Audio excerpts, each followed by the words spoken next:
A friend of mine wrote a long post in our church political discussion group explaining why he supports lifting sanctions on Russia now.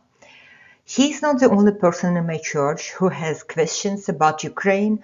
Others have similar concerns and questions, and because his post mentioned me, I decided to record this video response. So just a heads up, any quotes from his long post are in orange font. This is how he started.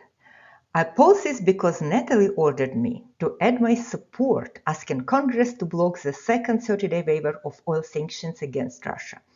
To understand what is involved in these two sanction waivers, begin with the Russian oil price cap policy that came out 3 years ago. Apparently I'm running things now. Someone should let me know when I became the boss, huh?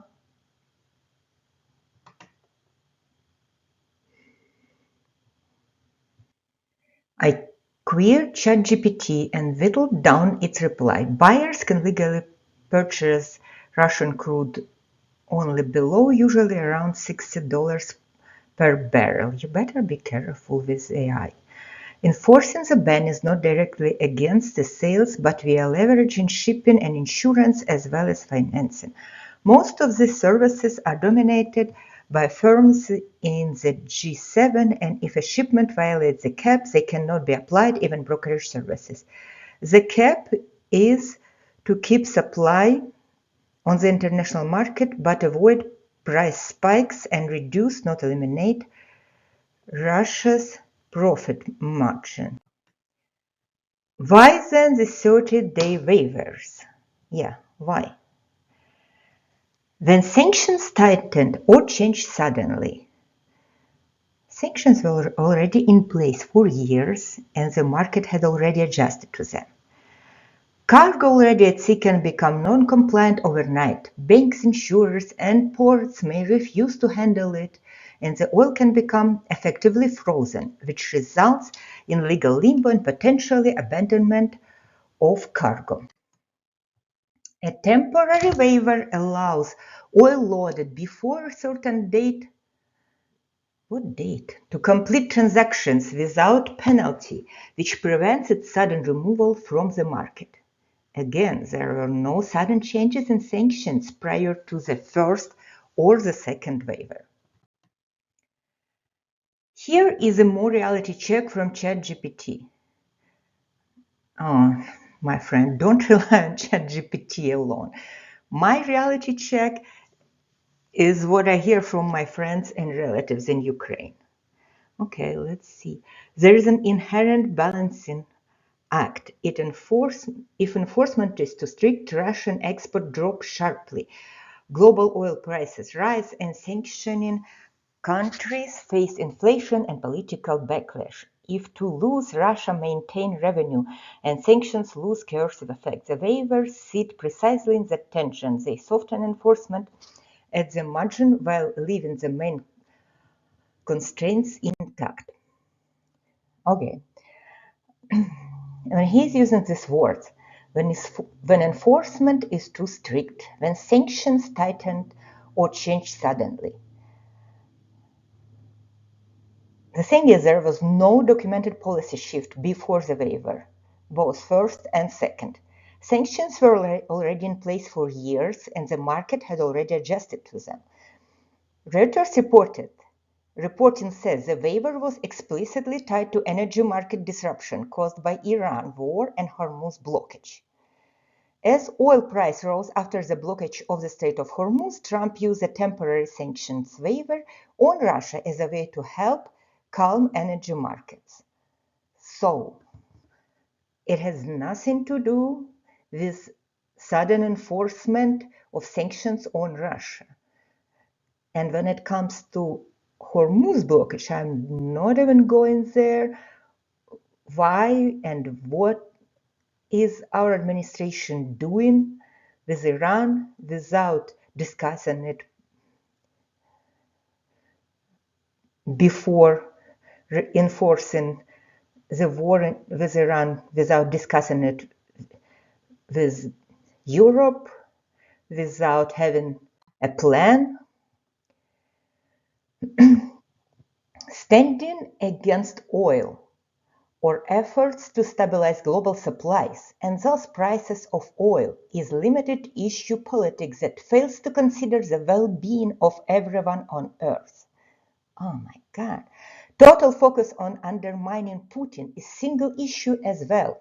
Where is a concern for 2 billion people at the bottom of the economic scale who depend on oil energy to escape poverty and oppression? Okay, let's talk about well-being of everyone on Earth. Let's step back and look at the bigger picture. Yes, sanctions can disrupt the global economy, but people often compare this to peaceful conditions. And that's the wrong comparison. We should compare the economic cost of sanctions to the far greater damage caused by war itself: destruction, instability, inflation, displacement, and human suffering. And another point, Russia's economy is now largely working for war. Europe is producing more weapons. The US is producing more weapons. Ukraine is producing more weapons. Do you think that doesn't disrupt the economy?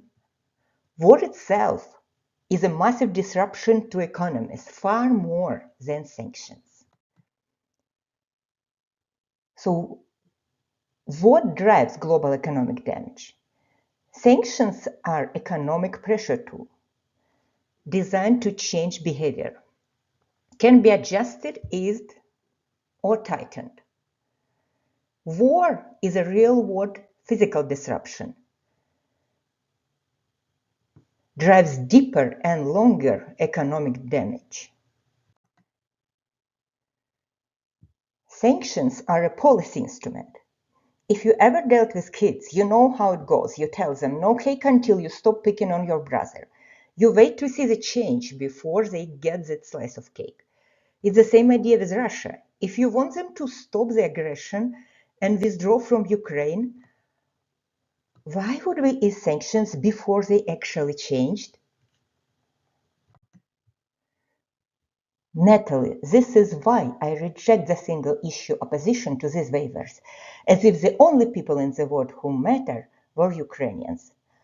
I'm honestly surprised to hear this, especially from someone who believes in God. Major war of unprovoked aggression, killing children, civilians, and soldiers on both sides is waging in Europe. Do you really want to save the spilling of Ukrainian blood? Do I really want it? Then let's stop this war before it metastasizes into World War III. Yeah, let's stop the war. The only problem is you're appealing to the wrong person. It's not up to me to stop the war. That appeal should be directed to Putin. And second, Putin is not someone who responds to wars alone. Political leaders, religious leaders, people across the Western world have pleaded with him to stop the war, and it has had no effect. Putin understands only one language: is a pressure and power. And sanctions are one way of telling him, Putin, stop the war. So let's see what Russian media is saying. It's clear that in general the economy is, excuse me, dirty word here. It could be translated in bad shape.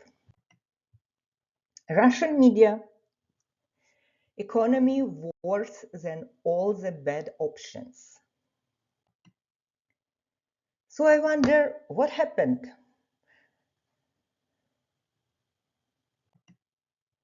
Maybe it's because of Ukrainian attacks on Russian oil refineries, or maybe because of sanctions.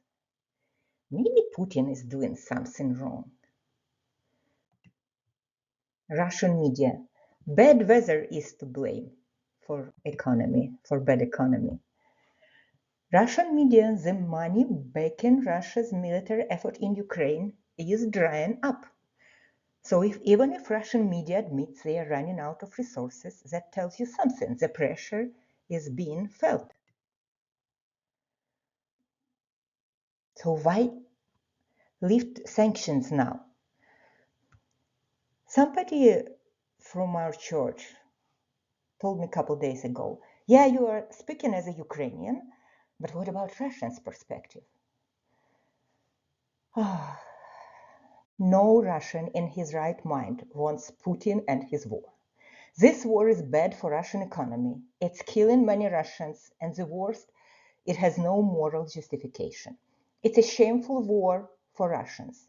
Their grandchildren will be ashamed to admit what their grandparents did. So, friends from my church and all other friends, tell Congress, keep all sanctions on Russia. Thank you.